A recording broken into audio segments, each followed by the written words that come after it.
Just note, yes, I do acknowledge that there is value in people owning those parcels of land and trying to commercialize them. Okay. But the reality is that it's not an easy journey because, like any business, you need to have a business plan, have a clear market that you want to serve, and then determine what you want to grow. But then the personnel element of it comes in. And I think for me, personally as John, my biggest undoing in agriculture has been not getting the right personnel. Because I'm what you'd want to call a telephone farmer. So I can't go to Nyahururu or Nyeri or Muranga. So I'm calling someone and he's telling me stories, but I'm not seeing the tomatoes. Then when you go and harvest, he says, nusu ilikuliwa na ilipata blight. Right? So, and that's what I'm saying. If you want to do agriculture well, it actually needs to be a main hustle. Get professionals to actually help you. And fortunately, right now, we have a couple of companies, and a good example is one called FarmWorks, close to Mwea, that is actually training young people with an intention of having them incubated in small farms where they can actually provide you with professionals who can actually be able to help you achieve the vision that you have in your side hustle in agriculture. But I'm thinking, sorry to come back to you, you know, my 1 acre, my quick arithmetics tells me that if I get an expert to help with this 1 acre or 2, then I will not make anything because I need to pay this expert. And my experience with land or farming is that I'm not able to get enough money to pay him. So I will not even engage him in the first place. So the issue of a business plan, the issue of an expert, that one is out of many of us. Absolutely. But you're then getting to the root of the problem. The same way you watch your child grow, every morning you're looking at them brushing their teeth. It's the same way you need to see a cow every day, right? It's the same way you need to tend to your 1 acre every day. So if you are away from it, you probably want to invest in value chains that do not require regular monitoring, right? But even then, for example, think about trees, fruit trees, right? If the oranges are ripe, they could be plucked. But if you're living in the farm, then you'd be able to tend to them, you'd be able to reap from them, you'd be able to protect them in a way that you actually get value from the farm.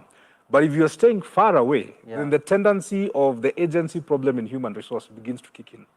Right? I have had experiences where, you know that your cow actually does 30 or 40 liters a day. Then someone tells you, hey, bwana mkubwa, today ilikuwa 10.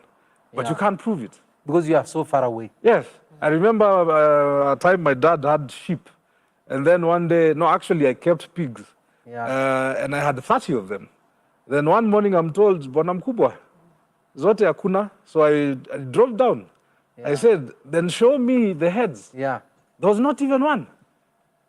The guy sold it. I don't know. Your guess is as good as mine, kind of a thing, But so what are you trying to say? That we who are out of the farms, because we are not near our farms, we shouldn't do farming? I'm not saying you shouldn't do farming. I'm saying, one, when you do 8s, you do quarters, those are actually subdivided for residential areas, not necessarily for commercial farming, but you can still do your kitchen garden pretty well. You can have your cabbages there, your kales, some tomatoes for home consumption, but maybe not for commercial, purposes, right? And if you want to do that, I would advise that you get some bigger pieces of land. And like we were talking earlier, if you think that the average Kenyan is earning, is able to yield 1.5 metric tons of maize per hectare, and you're trying to get that farmer to a level of earning, the gross national income, which is about, $1,700 to $2,000 per year, you probably will need about 5 hectares, which is about 10 acres, to get to that level, of net profit. Right? Now, if that's what it requires, and this is the risk that you have with human resource, right? It's for you to actually balance out and actually figure out what works for you, what is able to pay for your services, for your time, and give you the net profit that you require. If you want to buy a Mercedes from agriculture, then you will put in the effort that is required to make sure that you have that Mercedes. But for us, a lot of the time we do it as tokenism, and a lot of the farming we're doing is really for home consumption and not for commercial. Unfortunately. And that is why we don't make anything out of it. Okay, but I like what you are saying, that if you want to make money out of it, think about that 1 acre, 2 acres, 10 acres as a business. Yes. And get a business plan. Yes. Get an expert to advise you. Yes. Because there is money in agriculture. I Roseanne, wanted to say, I wanted to bring in a concept that I have been nurturing, growing, and working with. Yeah. It's called God's way of farming. Okay. I came across this concept not very long ago, and essentially it looked at agriculture as a wholesome unit. The Bible is clear when it says that where your treasure is, There your heart will be. there your heart will be. Yes. Yeah. So if that piece of land is your treasure, Yes. then your heart will be there. And where your treasure is, if you look at it as your treasure, Yeah. then indeed it will yield the More kind for of, yes, the kind of treasure that you're looking at. Okay. Agriculture is more than just one crop. It's more than just maize or beans or avocados. Yeah. And that's where now God's way of farming comes in. Okay. Because the various crops work in different ways to enrich the soil, Yes. to maintain an ecosystem in the soil Yeah. that will then help in the yield. Yeah. Water is also a very critical element in farming, in agriculture. And so water conservation on your piece of land is also very, very necessary. Okay. Mulching, crop covering, ground coverage so that the water does not just come out. Okay. Microorganisms in the soil, Yeah. all those come into play. And looking at it from a back end where now black soldier fly comes in, Yeah. black soldier fly was actually, I like to think of it as God's way of degenerating everything fast enough Yeah. so that then you can have enough of the resource, which is the healthy soil, Yeah. to do the rest of the farming. Okay. Because with black soldier fly, after you've gotten your protein in 14 days, Yeah. it turns waste in 14 days into protein, and then you have frass. Okay. Frass is organic manure Yeah. that can then be reapplied into the soils. Yeah. Okay. And it has very rich organic matter. It has very good animal content. There's something that we call chitin that even works in terms of acting as a soil amendment and a pest resistor. So in a way, it's looking at agriculture in its wholesome unit, as a wholesome unit, so that then you can gain benefits right across the year. Wow. Interesting. When Masheria tell me, there's a guy who is watching and saying, I have 5 acres. 5. Before that, Okay. so that I don't sound very pessimistic and I work with smallholder farmers, the reality is, if you have a 1/4 acre piece of land, you can actually have pigsties that can house about 300 pigs. Okay. Right? And Pigs? Pigs, yes. Okay. And pigs take about 5 months to grow, to become beckoners, and you can sell them out there. A pig will go for about 14 to 20,000 shillings. So do the math. Okay. And you can grow them twice a year. Okay. Right?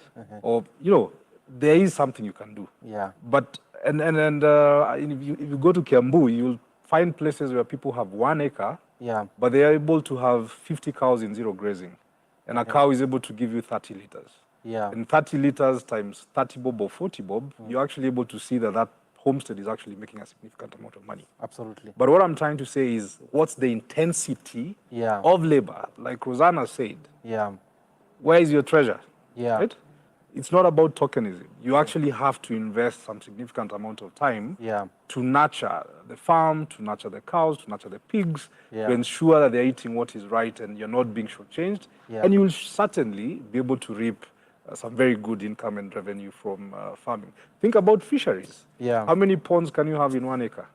It's very good. And a good pond can have thousands of fish. Right? So there are things that can be done. Even in that 1 acre, you would need some investment. And I like what Roseanne was actually pointing at. Sometimes when we think about agriculture, we think vegetables, we think crops. People rarely think livestock, ruminants, small ruminants, and aquaculture as opportunities. But right now, we have a lot of mainland fish ponds. And actually, they're supplying a lot of the fish that you find in Nairobi. Okay. And these are good opportunities. That's interesting. Earlier on, Masheria, I met a friend, just going to the discussion we had before the show. I met a friend from Machakos. I think between Machakos and Wote. And he has 10 acres. And he has started a journey of planting fruits. Yes. Because he tells me that the not oranges really, I think they're Pixies. pixies. They're pixies, yes. And they're very famous there in Makueni. Yes. Those pixies, I think 1 acre, you get about 1,000 trees or something from the statistics that he gave me. Yeah. And if he has 10 acres with maybe, I don't know whether it is 10,000 trees, I can't quite remember, but he seems to suggest that there is a lot of money Yes. in those things. Yes. And you told me earlier, a figure that I almost felt like stopping the show to go look for 10 acres. Thank you. Yeah.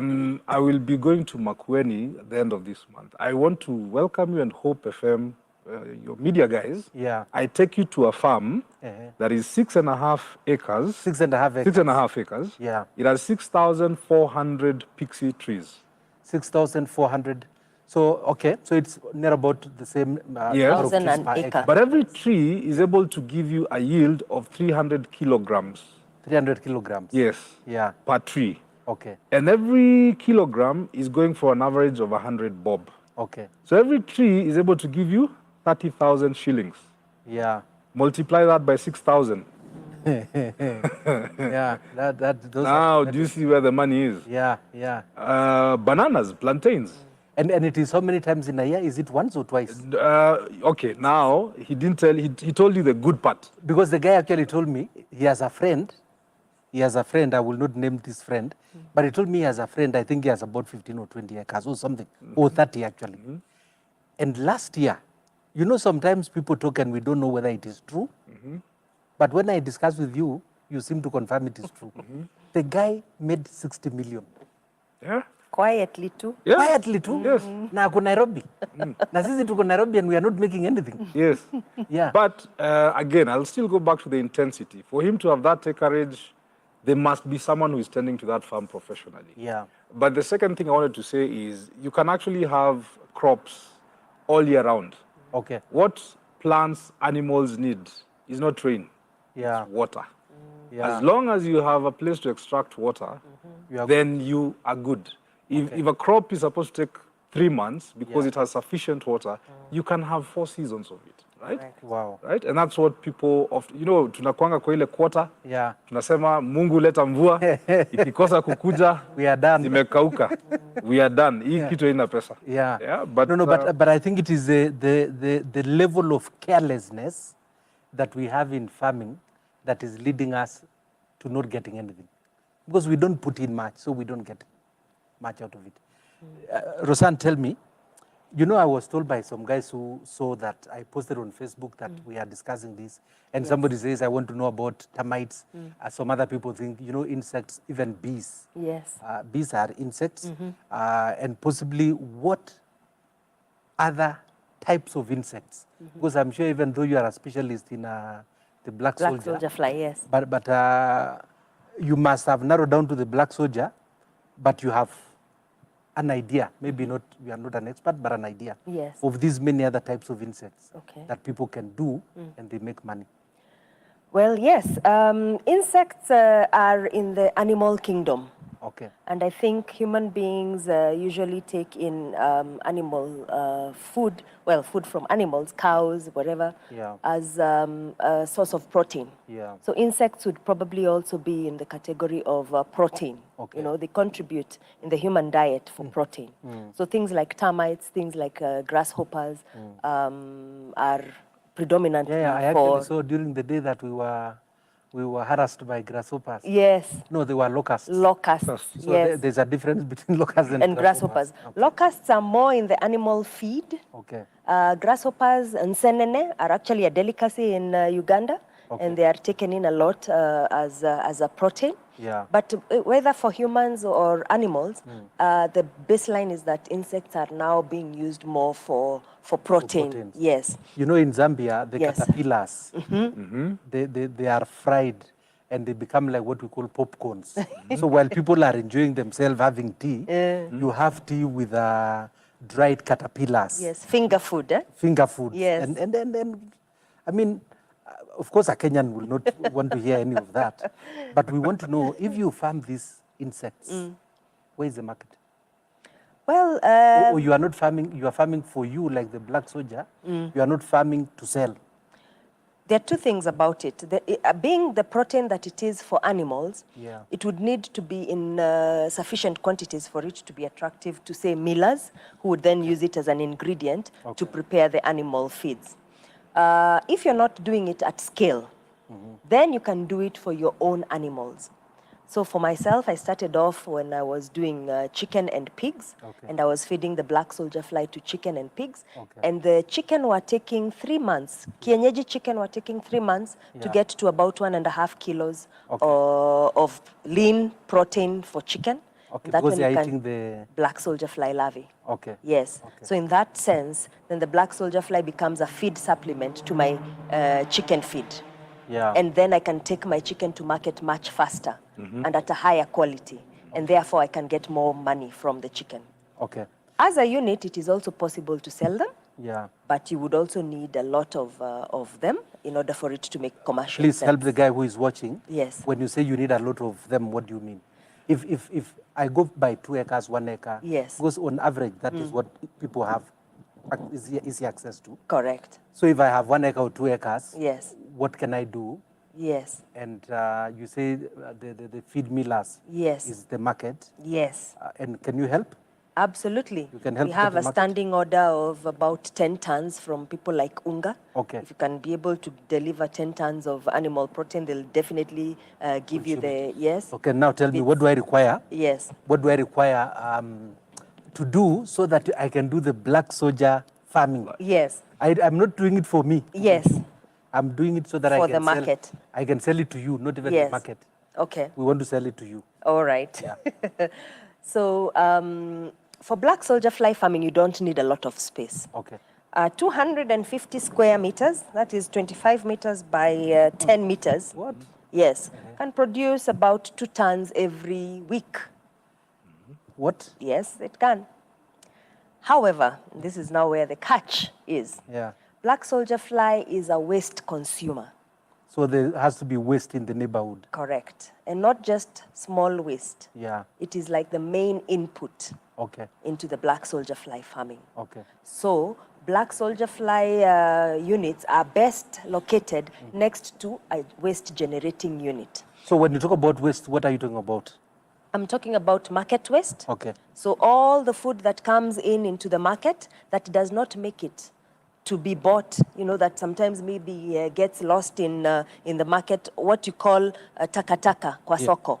All that is food for black soldier fly larvae.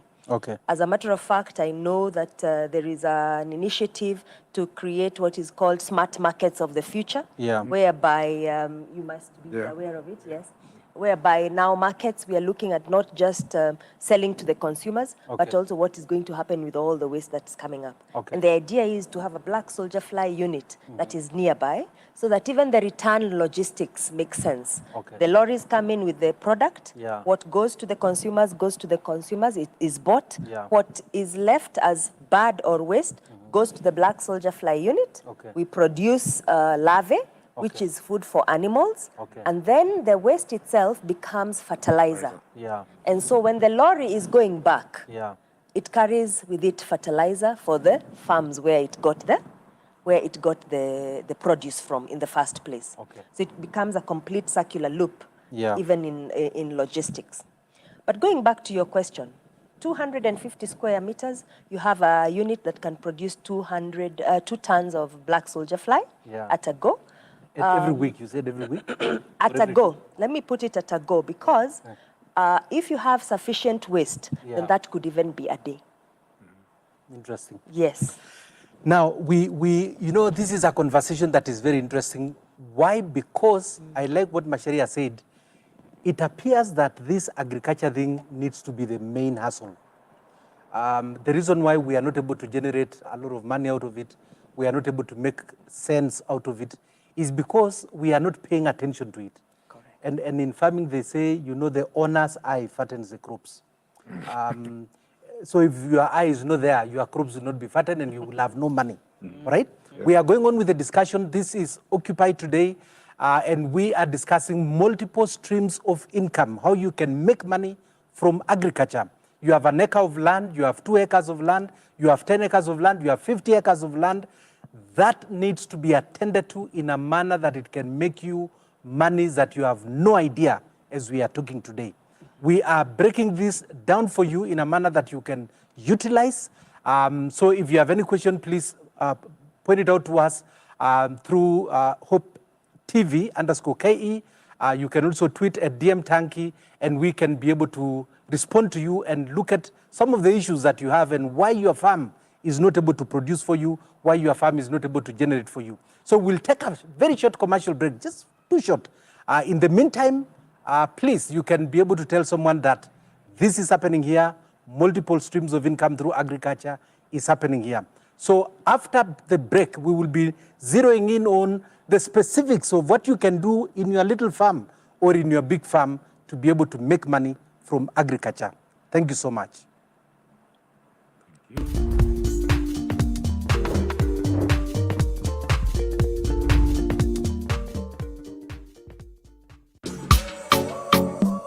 Expect the unexpected on the Stars Show. It's forever enough, always enough. Anything goes from singing, dance to gymnastics to mind-blowing art. All you need is a skill and a star quality. I'm 5 levels in the masqueta. Make sure it is very straight and clean. Just remember to join us every Saturday from 7:30 a.m. to 8:30 a.m. with me, your host, Tamika Arnett.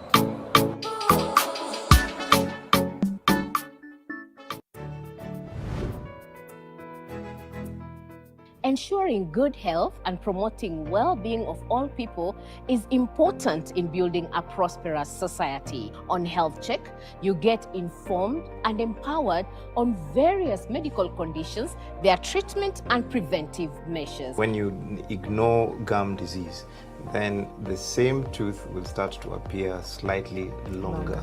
You also get your health question answered live by our doctors in studio. The medication she's receiving is for the nostrils. This child should be feeding enough to gain weight. And you do a little bit of exercise. It even helps with the breast milk. If you feel like you have an instinct that things aren't quite where they should be for your child, the onus is on you to seek an evaluation. This is to help you make best choices about your health and your well-being. Stay tuned for brand new episodes of Health Check with me, Grace Mutiso, every Tuesday on Hope TV. Look and live.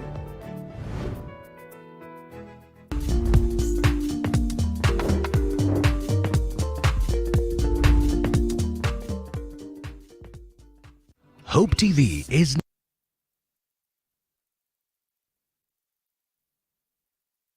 This is Occupy Today, and we are coming to you from Hope TV. You are most we are doing this to shine in the marketplace to God, and we know that God has given you access that are used at the moment, or you are not utilizing them. That you are. I'm not talking about your father on earth. Your father in heaven wants you to utilize. And you know, if you don't utilize, it will be one of those things that the master will tell you, I gave you an acre. I gave you 10 acres to do with it. I want you to be like this one guy, say that man. So the 10 acres you gave me, I never used it. Or the 5 you gave me, I never used it. We want to see how that acreage of land can help you. Why? Ecclesiastes 11:2, make 7 investments, and yes, even 8, because you don't know what evil will befall the earth. And we are also reminded that when you sow in the morning, don't abstain from sowing in the evening, because you just don't know which one will bring you great success. Today we are zeroing in on agriculture, and we have with me Mr. Macharia, an expert in agriculture, and we have Rosanne as well, who is an expert in alternative agriculture, if I may call it that way, yes, because we are looking at insects. Yes. Bwana Macharia, maybe you can help us. There is a question I had asked earlier. This guy who has 5 acres, and you can help us by telling us, or a case study, that you may be having at the back of your mind of how such 5 acres can be used and what kind of monies we are actually looking at? So from an agribusiness standpoint, I think the first important thing to do is to find out where that farm is. Okay. What's the agroecology of the farm? Yeah. What's the soil profile? Okay. What's the rainfall like? That will help you determine what crop you can grow. Okay. And based on that, subset of value chains that you can pick up from, you can then go into the market and choose which one will optimize the most income that you have. Okay. So like the one we've just talked about, the farmer in Makueni. Yeah. Makueni is a very hot area. Yeah. And it's good for fruits. So besides pixies and oranges, you'll find a lot of mangoes coming from there. Okay. And for that particular place, that's the most obvious thing to do. Yeah. But coincidentally, in the same area, if you also did dairy, it actually does pretty well. Okay. Right? And if you think about, having a farm that is able to give you 30 liters per cow, and you have 10 or 20 of them, you're easily looking at, about 600 liters. 600 liters times 30 shillings is some good money. That's good. And you're able to get that every day. That is substantial income for you to be able to not only take care of your family, but also make other alternative investments. Yeah.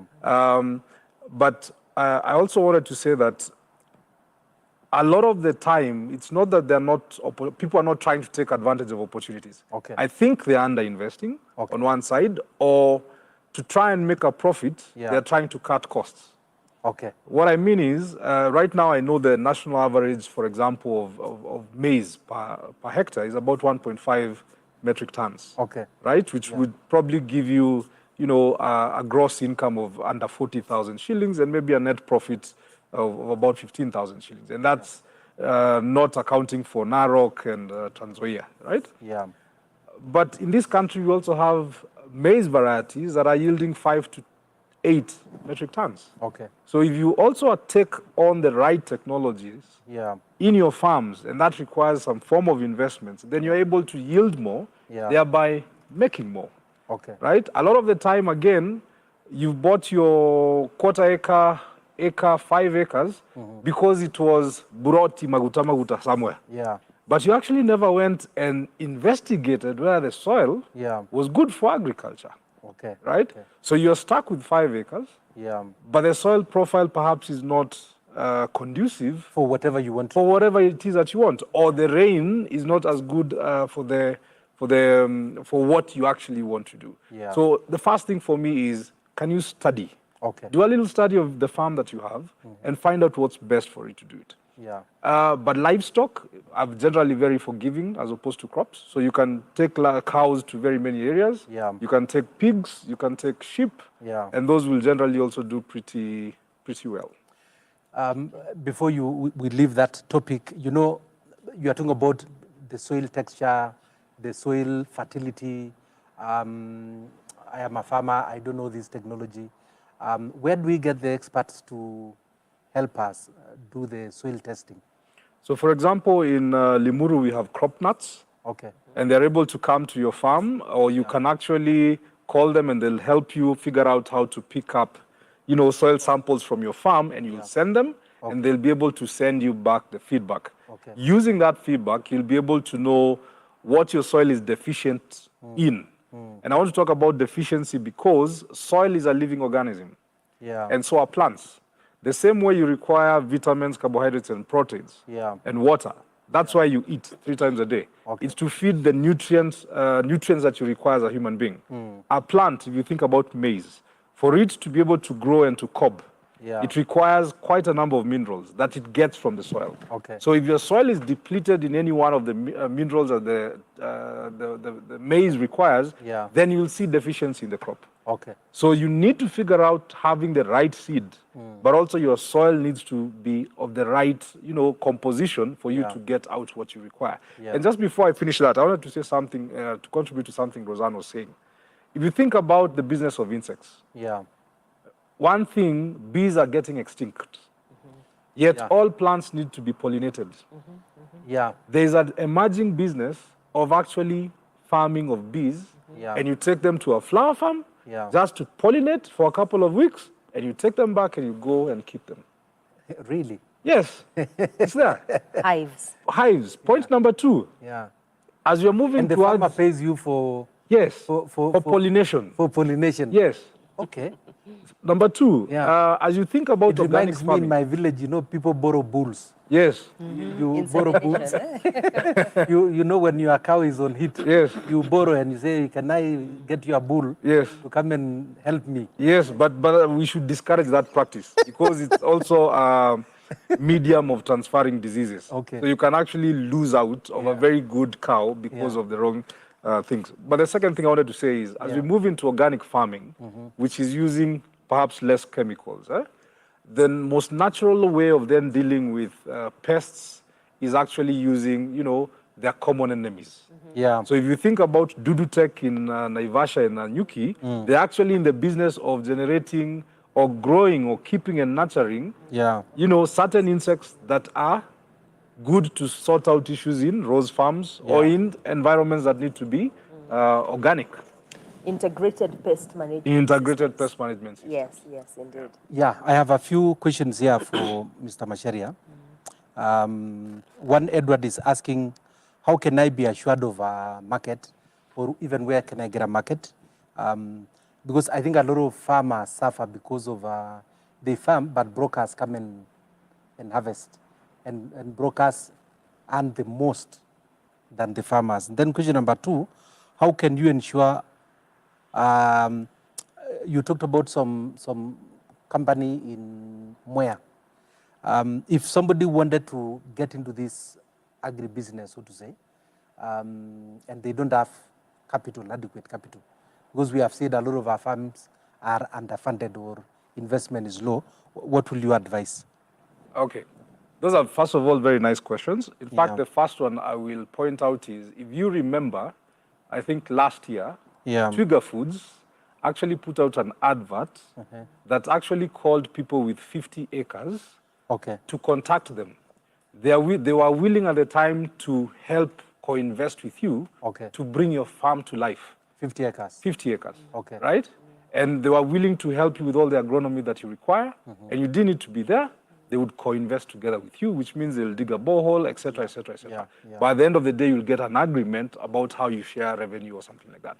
So those opportunities are there, and they exist. Now, the first question from Edward is a more difficult one for most people to understand. Because of the nature of markets, right? In my marketing class, every business aims to be number 1, 2, or 3 in terms of market share.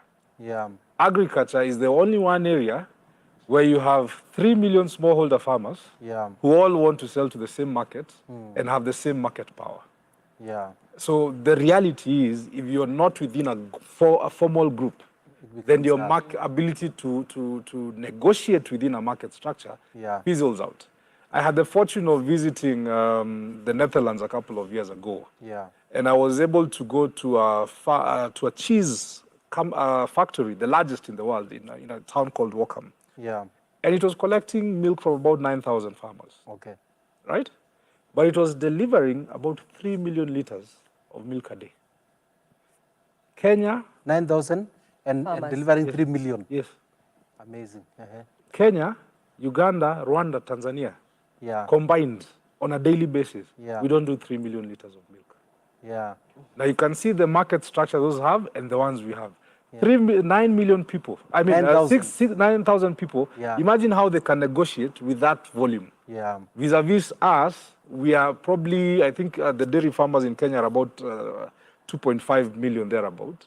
And Uganda and Tanzania, but we're still not able to do 3 million liters.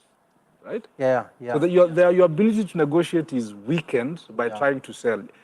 And then the other reality is that you all have markets. It's just that your market power diminishes based on quality that you have, based on volumes that you have, based on logistical requirements for you to get, to Nairobi or elsewhere. Right now, if you go to your Safaricom phone, At the shop, there's always a market information system. Yeah. It will tell you the price of maize in Nairobi. Yeah. But if you have 10 bags in Narok, you can't bring it. You can't bring it.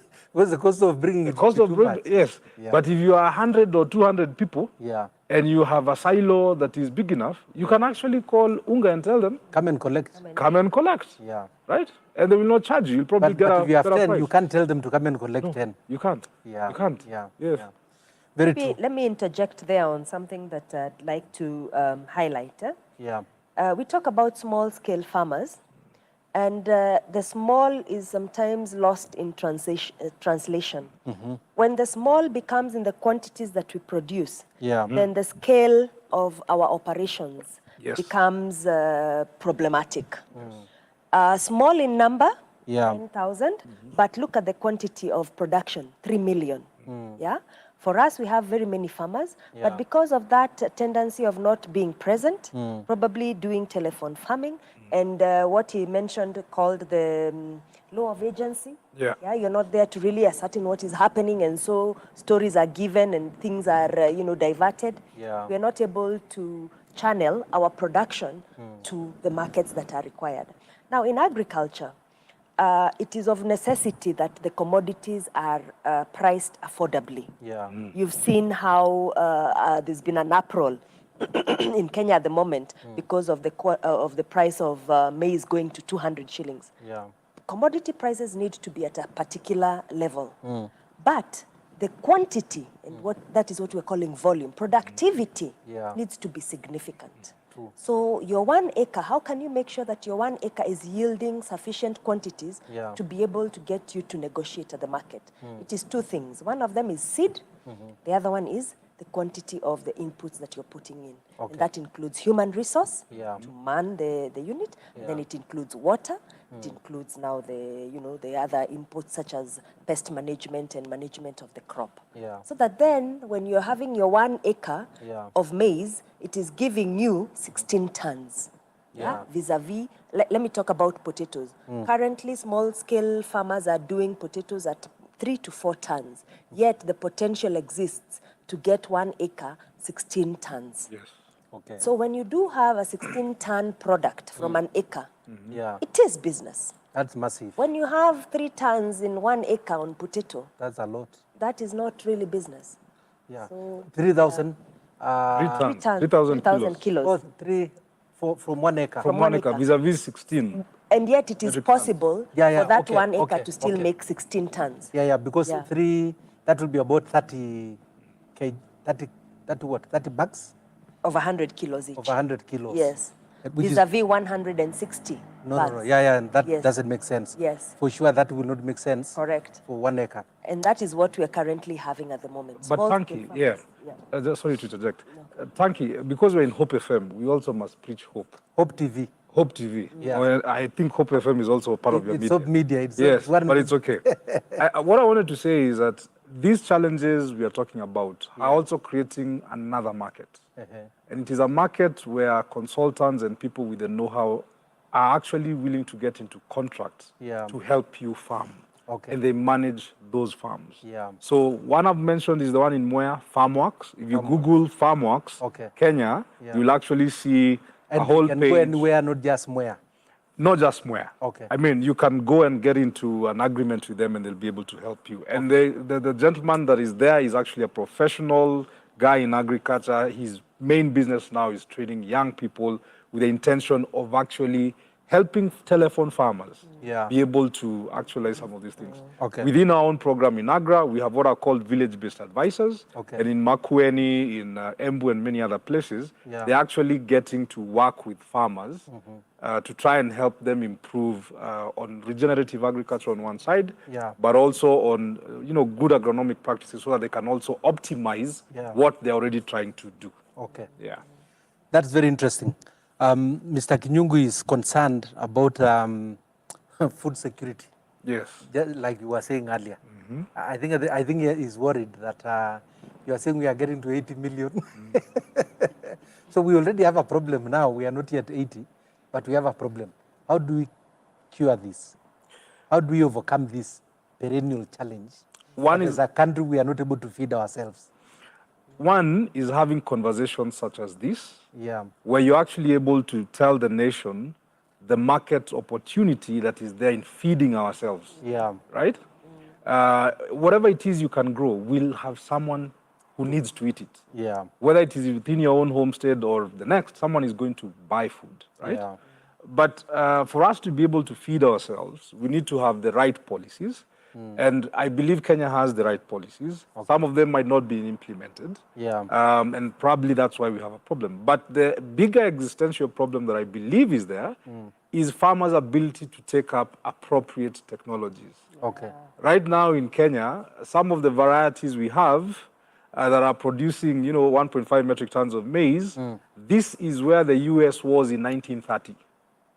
Where we are coming to now. Where we are now and what people are planting now is exactly what the US was planting in 1930. Man. So you can look at the time lag and the volume lag in terms of scale. Yes, difference. Yeah. So if you're comparing yourself to a country that is, or a variety that is able to do 8 metric tons, you're certainly uncompetitive. So if farmers, and I mean this not just in maize or wheat, even in, in dairy, take up artificial insemination, right? Even in fish farming, there are technologies that are there that will help you do what you were saying with our chicken. You take produce to market more, faster. You meet certain standards, certain quality standards, you get better prices. You're in the market faster, you get money more. Second thing we need to do, we need to rethink our land policy. Okay. Everything we are doing right now is broti maguta maguta, the quarters and the eighths. But we are subdividing farmland. A couple of years ago, a group of us bought 80 acres in Joro. So after we had been given the titles, I asked guys, do you know what we've just done? Yeah. This land, assuming it was yielding even 1 metric ton per acre, do you know those are 80 tons that will not see the market? And then none of us will farm. You'll either put up your house or you wait to get money to do something with it. But for sure, those 80 acres, no maize or wheat will see the market. How many were you? We were 80 of us. So everybody 1 acre. And yet, that maize, each of us who have stalled that farm, we require, 50 kgs worth of maize for unga that year. So we are putting stress on others to feed ourselves. And yet you have? Yet we have just bought a land so that we subdivide it to sell for, quarters and eighths, right?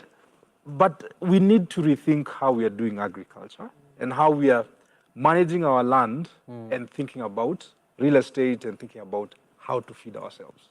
But it looks to me that, Bwana Macharia, agriculture can pay more than real estate. The 6.5 acres, the figure you told me was very colossal, 40 million. Even if it was half, forget about 40. Let's even take half and say it was not a good year, 20, a return of 1 year. And you have not done so much. And that is something that is coming every other time. I agree. Let me interject. Agriculture can definitely pay more than real estate. However, agricultural revenues are not the kind of revenues that come from real estate, because real estate would be lump sum. It would be one-off upfront. Agriculture would employ people. Agriculture would feed nations. Agriculture would then sustain, because that land needs to be worked. And so I like what I saw in South Africa some time back when I traveled there. They have vast tracts of land, and then you come upon a settlement, a human settlement. And I think when you're talking about rethinking land policy, instead of looking at our traditional way of, everyone feeling the pride of land ownership. Parcel of Kenya. Exactly. What about living in communities where, all amenities are there, etc., and living off tracts of land for agricultural or other commercial uses? Because agriculture needs scale to even feed the kind of numbers that we are talking about. 80 million is not a walk in the park. It's quite a significant amount of people. The per capita potato consumption per person per country at the moment is about 30 kilos. 30 by 80 million is huge. Huge money. It's huge. So that money will definitely come in. And then remember, that is not even just once. People eat at least twice in a day. Yeah, You know? yeah. So multiply that by 2. It's amazing, actually. Yes. But there's something else, Bwana Macharia. You know, we talk about maize, these normal things. And I think part of our problem is thinking the same way every time. So first of all, we are not improving the same thing, because every Kenyan you talk to will talk about maize, beans, potatoes, and lately avocados. Are there other things that people can plant or people can consider? Before that, I want to contribute to also what Roseanne was saying. You know, this conversation is really pivoting towards the productive side of agriculture. Yeah. And we forget the agri-business, the agro-processing side of agriculture. If you combine the production and the agro-processing side of agriculture, that becomes something else. It beats down real estate. Yeah. Because what Roseanne is doing is really looking at the food waste side of things, right? What people don't understand is that before something comes to waste, there's a post-harvest management process. Yeah. Drying, heating, you know, dehydrating. Yeah. That's where factories come from, right? That process is aimed at elongating the shelf life of any productive, you know, crop that you grow or vegetable or whatever. And that there is value there, right? One packet of milk, and this is statistics I can share because I know it's out there and people normally have a problem with it. Yeah. When a farmer sells a liter of milk maybe at 40, and you see at the front end that the processing, the packet at the supermarket is going at 120, if you break down the costs, you will see the processing costs are probably, you know, 60 to 70% of the market price that you're talking about. So there is value in agro-processing. Wow, right? wow. There is value, and there are things that can be done there to actually make good money. So to answer maybe your question that you were asking about what other crops are there. Very briefly, yes. I think our time is going. Every possible crop has got potential value. Yes. It's just a question of how even do you make sure that the land itself is benefiting from even the rotation. Because remember, you can't just monocrop. So you need to plant legumes, you need to plant grasses, you need to plant monocotyledons, etc. So all of them then become of value when they are taken through the factories and they are made into products that then the consumers can consume. Yeah. Beautiful. Any closing remark? You can think about passions. I think there are dragon fruits that are coming up right now that are a big rave. Okay. There is blueberries, I think I've seen in Nanyuki coming up, and quite a number of other things. But like my colleague Rosanna said, anything in agriculture is good money because all those things are going to be consumed by 80 million Kenyans. Thank you so much. Roseanne, it has been a great pleasure being with you. Okay. Now I know about the black soldier fly. And we will have that conversation more. Thank you so much, Bwana Macharia, Country Director, Country Manager, Agra, and the great work that you are doing. And I think we will also be getting in touch with you because of one of the things that you said, those... Makueni, we are going to Makueni. We're going to Makueni. But then there's also village-based advisors. Village-based advisors. I think we want to get it.